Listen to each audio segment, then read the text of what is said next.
Hey everybody, Sergio with the Rideshare Guy. Welcome to another episode of Behind the Wheel.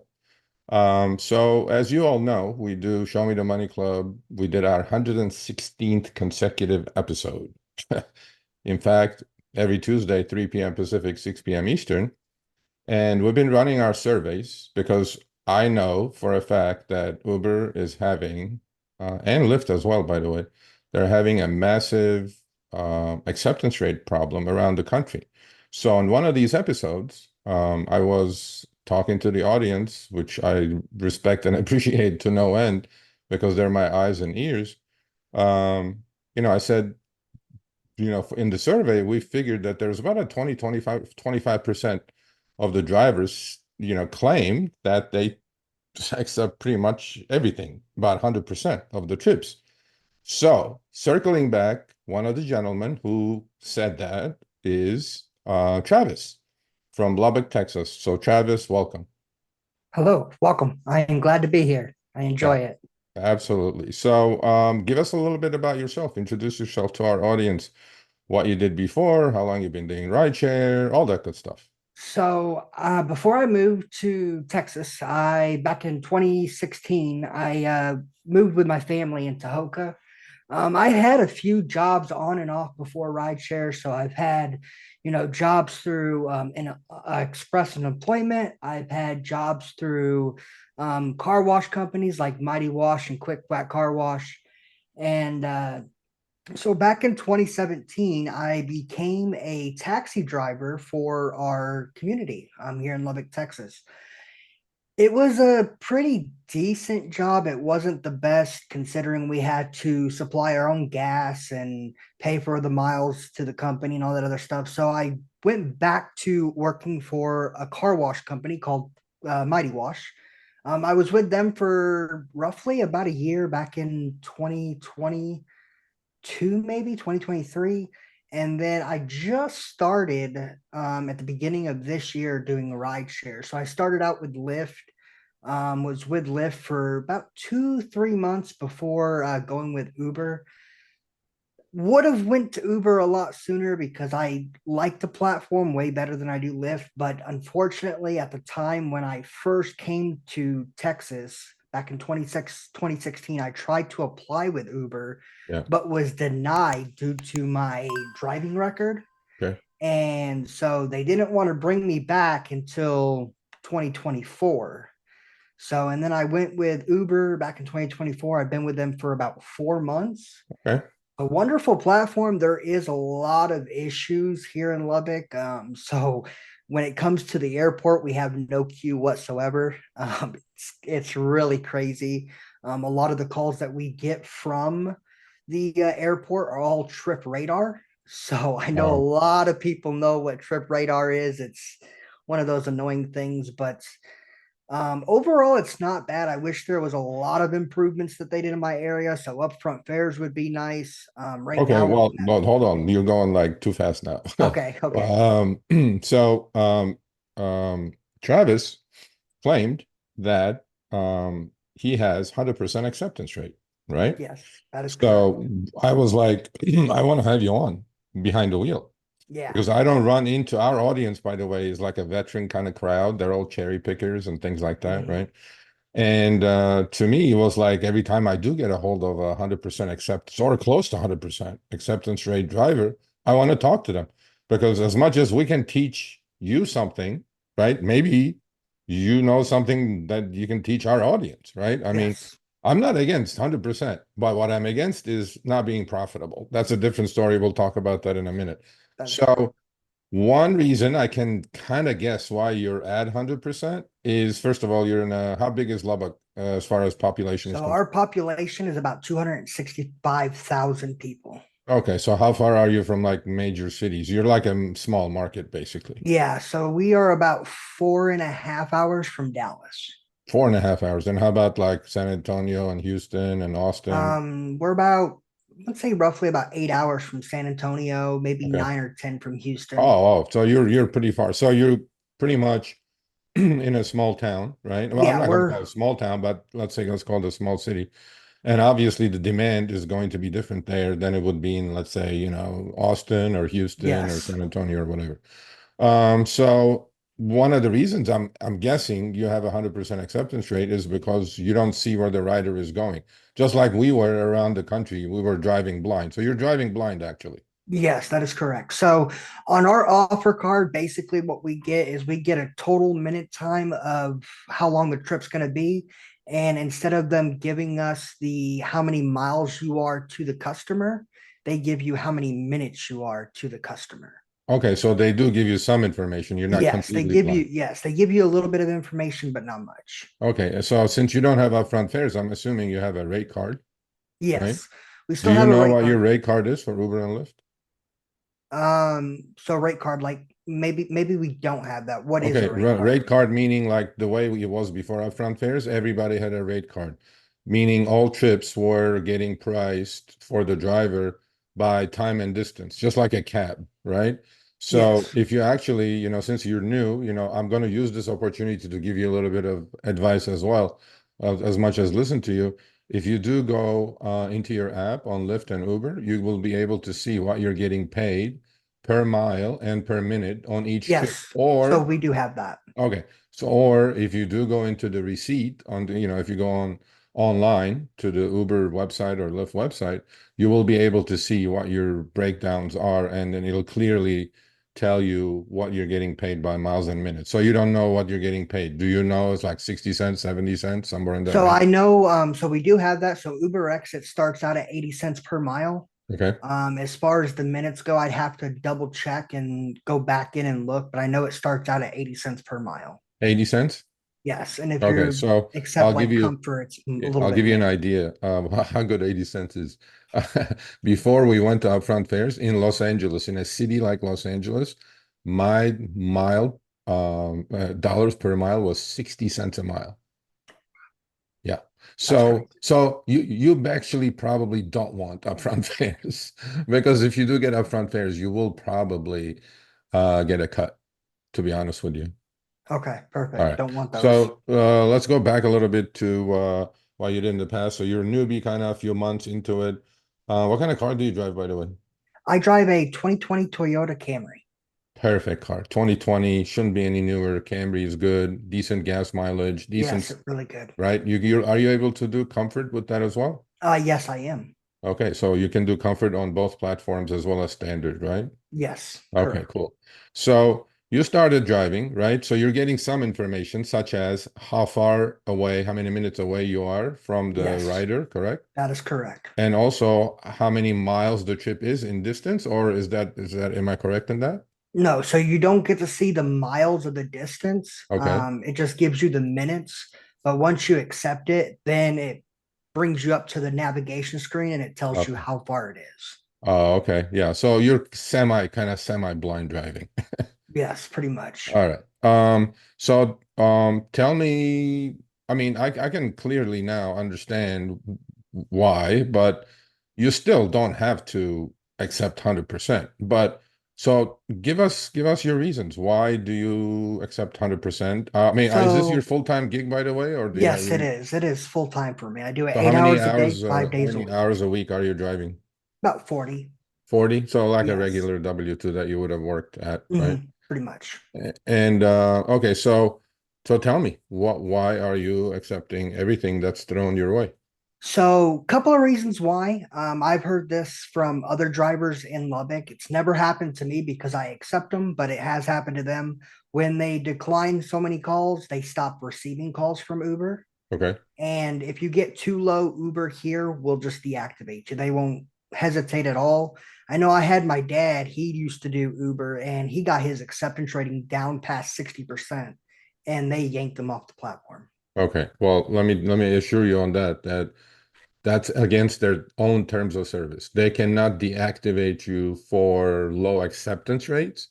Okay. They may be able to do the so of high cancellation rates. Like if drivers are receiving accepting trips and then canceling, and then their cancellation rate goes up, then there may be just cause to get you deactivated to a point. Or if their overall driver rating falls to a certain point, like 460, let's say, then they will be able to, give you a couple of warnings and then they'll boot you off. But don't worry about what other people tell you. We know what we're saying here. They Okay, cannot perfect. deactivate you for a low acceptance trade. Okay, so you accept everything and you have like give me like a typical day of Travis. Like what shift do you work? Do you work early morning hours, late hours? What do you So I usually work afternoon to night. So Friday, Saturday, and Sunday, I work 3 to 11. And then Monday, Tuesday, I usually start around 1 o'clock and then I get done around 9 or 10 o'clock. Okay, and you have a couple of days off. So, Yes. and in those 40 hours, let's say last week or the week before, but it seems like you mostly drive for Uber these days. Do you like the Yes. platform better? I do. I love Uber a lot better. I have tried to multi-drive with both Yeah, Uber and Lyft, but every time I do, I earn less really? for some odd reason. So I'm in a 1 week period. If I have both apps running, I can make roughly $100 to $200 less than what I would make if I was just on one platform. Wow, that's so odd because that's what I think is the key to success. Like to, Yeah. but then again, you're kind of semi-blind, right? You Hmm. just don't know. And then, initially, a lot of people say, Travis, that this is an easy thing to do. Pick up point A, drop off point B, right? Yeah, I don't correct. think so. There is a massive learning curve, steep learning curve here. And what you'll do is pretty soon, hopefully, you'll become like autopilot, and then multi-apping will actually make you more money, right? And what I suggest is that, having two phones, you don't need two different numbers. What you could do is you could buy like a cheap phone and run it off your hotspot, off your main number. And then on one you will have Uber, on one you will have Lyft, because initially it could become overwhelming. Like things are coming in, you don't know what's going on, you're kind of confused, right? Yes. So is Lyft the same, by the way, in your town? They don't show up So front? Lyft, no, they do. They actually show you the price. Oh, So they show you the they, price and the yes, pickup and drop off? yes, that's correct. Well, okay, all right, that's interesting. I wonder why Uber is not doing that. I Because have, Lubbock has got to be one of the few cities in the nation that they're not doing that, like New Jersey's like that. yeah. Why do you think they're not showing you the destination? Or as an independent contractor that you are, do you feel okay not knowing what the job is ahead of time and doing the job? I mean, I do. I don't mind it. I Okay, mean, it's a little interesting. But I feel like if they showed us more, it'd be way better. Like okay, last night, I had a reservation for like $9, okay. and I thought it was going to be close, and it was like 11 miles away. Wow. Luckily, I accepted it, but luckily it ended up getting canceled, and I made $17 out of it. So, Thank God. but I mean, it would have been nice to know what I was getting into when I accepted that reservation. Yeah, that's crazy. Yeah, but like long pickups are deadly, right? I mean, Yeah. it's your car, it's your gas, it's your maintenance, all that is on you, right? So 40 hours you said you drive, weekends you hit hard. Is Lubbock like I don't know. I don't know anything about Lubbock. So is So it a party town, a lot of bars, a lot of action? What's happening? there's a lot of bars. It's more popular when Texas Tech University is in school. Okay, So when they're out, it kind of slows down a bit. okay. But when they're here, the reason I accept 100% is because in an 8 hour day, if Yep. they're here, I could easily make anywhere between 150 to $200 a night. Okay. If All they're right. here, if So they're not here, it's a different story. okay. So it's a kind of a college town, a little bit of a partying Yes, going on. Weekends are good if there's college games or whatever, right? yes, correct. Um, I understand that. So let me just equate this to what, like you said, you worked at a car wash before or a car wash company, right? Yes, So you were, I don't know what you were making there, and you don't have to tell us per hour. You were an employee there, right? yes, I was. Okay, so you had a W-2, you had, I don't know if you Correct. had healthcare, I don't know if you had No, I didn't. overtime. You didn't? Okay. So we didn't get overtime at all. The most we were allowed to get was about 36 to 37 hours a week. I Okay. was bringing home roughly about 520 every 2 weeks. 520 every 2 weeks. Okay, so obviously now, not just by one day, what you told me, Uber and Lyft is more lucrative for you. Yes, it is way Okay. more. As an independent contractor, but I mean, you still have to pay your taxes, you have to figure out your costs. But so on a typical 8-hour shift, right? Let me take it back a little bit. If you, like you said, you work weekends, 8-hour shifts, let's say, right? Yes. You leave the house like at 1, come home at 11. Why do you not work past the 11 o'clock hour? You don't feel safe? No, I do feel safe, especially with Uber with their safety features. It's wonderful. Yeah. I just don't want to have someone throwing up in my car. Oh, you Usually gotta be late ready for night. Yeah, that. usually late night. That's when everybody leaves the bar, and that's something I don't want. Okay, my suggestion for see, we're gonna do like a little tutoring session here. You must go to Amazon and buy barf bags if you're gonna do that. They're very cheap, and put it all over your back seat.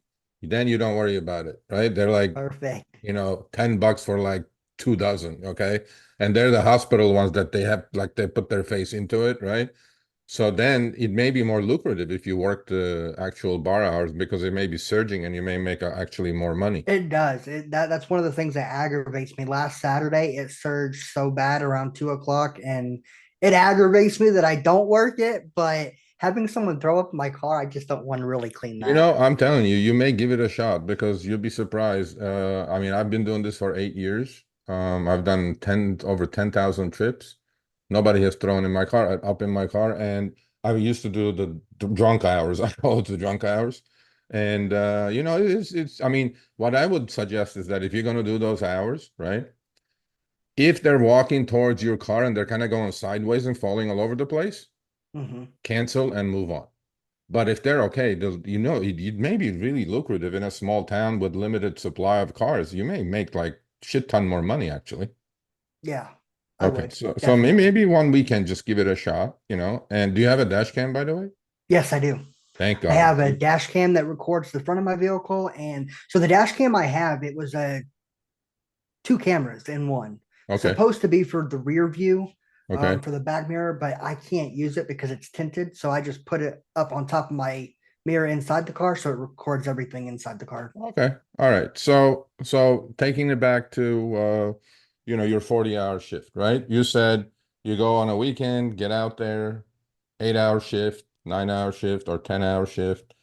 Um, and you said you're not making, you're grossing, right? Because you have expenses, right? Yes, that's correct. And so it seems like it's working out for you, accepting everything. Do you leave the house, by the way, with a daily goal? Like, I want to make 200 today. If I do, I'm going home. Yes. So right now, my daily goal is to make at least 150. Okay. And that's just because tech's not here. Once they come back, that goal changes. Okay. So what was the difference? Because, you said you started in January, right? January, February. Yes, that's correct. So you did get a taste of what it would be like if the college was in town. No. So when I started back in January, February, they were still here for about 3 more months. Okay. They just like maybe 2 months ago went back home. Okay. So So what's they're the difference though, like between what you used to make on a weekend shift with school or without school in town? I don't think there's really much of a difference. It's just Okay. more calls that you're getting. It's less calls when they're not here. Okay. All right. So you did leave with a daily goal in mind, right? Yes, that's And correct. then obviously you don't shut it down. If you get to 150 in 4 hours, you keep going, right? Yes, that is correct. And then do you have like a weekly goal or a monthly goal or So my weekly goal right now is to make about 700 a week, which is what okay. I usually make. And Okay. that's roughly almost 2,000 a month. Okay. Yeah, well, that should be more. That's like 700 a week would be almost 3,000 a Yes. month. Yeah, 2,800 a week or Twenty month. 2,800 a month. Okay. And Yeah. that's definitely seems like more than your regular W-2. Yes, it is. Okay. So now, see, okay. I understand now why you're doing what you're doing. If you had upfront fares, right? Meaning you know everything, you know the price, you know where you're picking up, you know where you're dropping off, all that stuff, like in big cities or around the nation. You probably will not take 100% of the trips. Probably not. Probably not. And do you believe, and by the way, there may be some truth to what you said, that if your acceptance rate goes down, like you talk to the other drivers, they say they keep declining and then they don't get any calls, right? That's called throttling. Uber has a way of doing that. They deny it, but what they'll do is they'll put you like in a timeout for like half hour. You won't get any calls, right? And so I do understand the method to the madness. I mean, look, I'm not going to blame you for taking 100% of the trips. Um, But let's go. I ask this to every person I interview on Behind the Wheel. Give me two things you really like about driving Uber and Lyft, and give me two things you dislike about driving for Uber and Lyft. So two things that I like. One is the safety features. In our area, they just brought where you're able to record Okay. both audio and video just from the Uber app, which is a Okay. wonderful feature. I love it. Two, you make more money. I Okay. mean, when I worked with Lyft, I was losing almost 60, 70% of my rider fare. And then when I go to Uber, I make that. Like they're just in our area. I don't know if it's the same with Lyft in every area, but we have fees that we have to pay. You got to pay for the platform to keep it updated and whatnot. So they charge us that. That's why we're losing so much. Okay. Um, and Uber's just makes more. The two things that I wish they would do, first thing is airport queue. I can Okay. drive to Amarillo and work Amarillo for a day, which is like 2 hours from where I'm at. Okay. Their airport queue is fucking wonderful. It tells you how many drivers are ahead of you, all that good stuff. We don't have it. Maybe it's a small airport. That's why. Well, it is. It is. It's a small airport, but Amarillo is even smaller than ours. Oh, okay. And, they have a queue. Okay. So getting a queue would be way better. And then the reservations that we have here, they're kind of bugged. You don't really get to see them.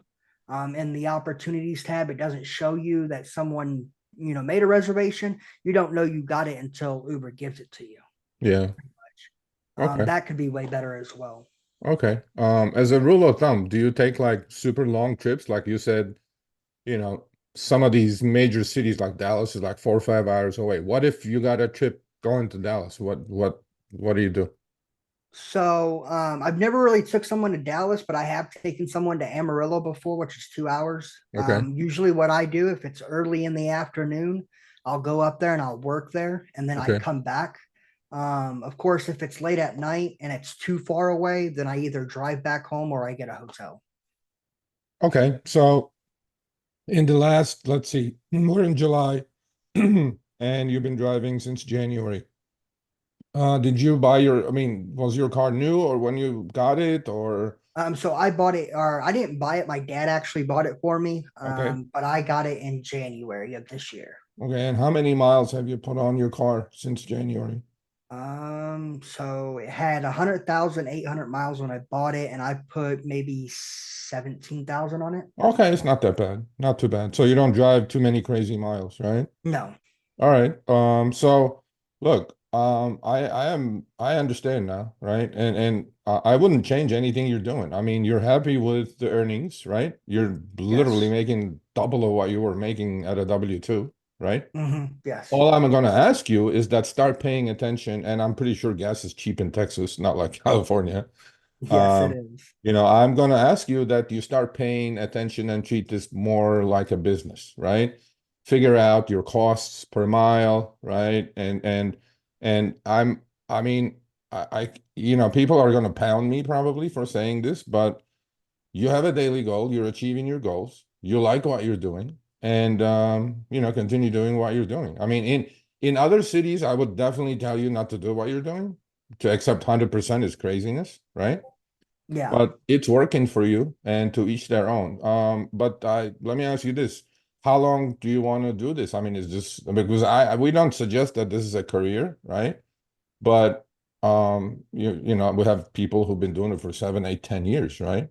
Yeah. And do you have like a plan B? You're like a young guy, you have a family, I'm pretty sure, and how long you planning on driving for Uber and Lyft?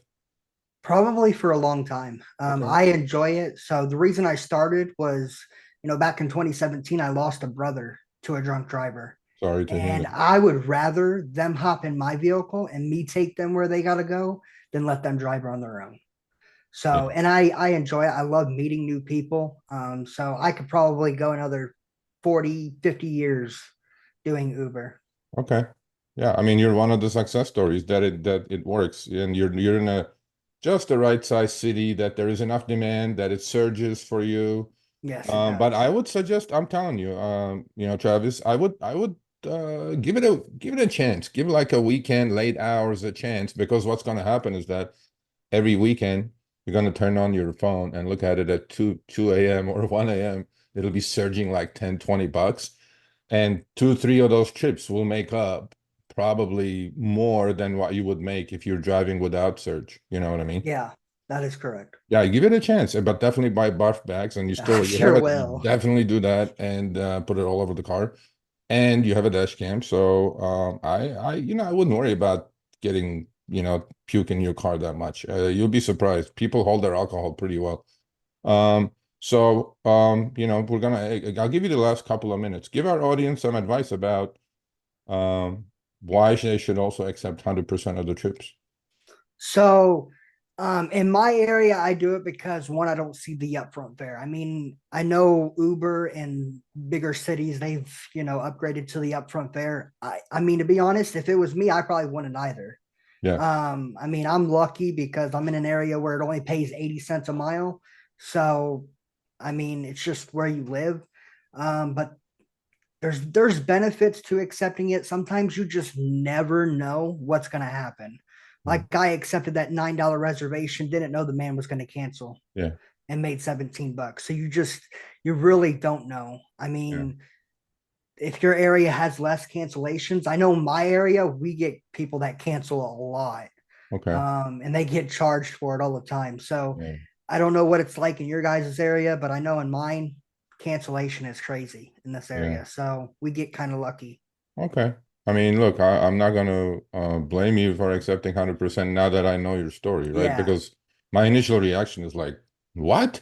So, yeah. why would I anybody saw. do that? Because let me tell you something, okay? In LA, okay, in a city like LA with crazy cost of living, right? Uber sends me trips to pick up a human a mile away and drop off a human a mile away for like less than $3. So for us, a mile away, I've picked people up that were literally just a minute Okay. going to their destination. I made like 360, 370 off of it. Okay, so your minimums may be higher. Are Yeah. most of your trips like, or do you have like a rule of thumb that you go, okay, well, this is too cheap, I'm not going to do it? Or do you look at a trip coming in or a request coming in dollar amounts or distance, or how do you So figure the that out? only one that we get that shows us the dollar amounts is reservations, and we used to not have that at all. Okay, That's something brand new. It used to pop up with, a reservation card, and it would tell you, oh, you're 20 minutes total. okay, They just started implementing it to where you can see the price.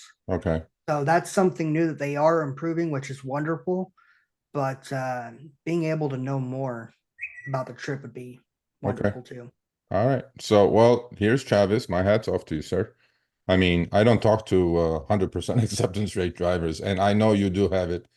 And enjoy what you're doing, man. Don't I listen sure to will. anybody saying anything negative because we're gonna put the video up. I'm pretty sure they're gonna come and troll you a little bit, but don't worry about that. In your situation, for your particular town, for your personal situation, what you're doing works for you. Okay. Yes. And the proof is in the pudding. You're making more money than your W-2. You have the freedom, you have the flexibility. You can turn an app off and do whatever you want to do with the rest of your week or day. And yeah, I wish you the best. I wish you we'll keep in touch, definitely. And if you need any help with any tips, if Upfront Fare shows up, we're your guy. So Okay, ring perfect. me up and There I'll give is you some. one thing that I do want to bring up. Another reason why I accept 100% is I don't have that much expenses. Okay. So I fuel up on gas once every 2 days. Okay. And then toward the end of the month, I have an electric bill, a phone bill, and car insurance that's due. Okay. So I don't have much expenses like everybody else does. I live in my own apartment with my wife, and she takes care of the rent, and I pay for the rest of it. Okay. So my expenses are a little bit less than what other drivers might experience. Yeah, no, I mean, look, man, I'm telling you, for your situation, now I fully understand why, and I respect it. There's nothing else to say. But thank you for doing this, No problem. I enjoy it. I am and kind of shocked that you let me keep come watching on. us, and you'll learn quite a bit from us, actually. But again, thank you, Travis, and please stay healthy and be safe out there. I sure will. Thank you so much for having me, and you have yourself a wonderful day. All right, thank you. Thank you. Thanks for watching this episode of Behind the Wheel on the Rideshare Guy. We've been doing these interviews for the past 6 months with very successful drivers from different cities around the nation. Click here for another episode. Make sure you subscribe and turn on all notifications for other episodes of Behind the Wheel as well as amazing content on our channel.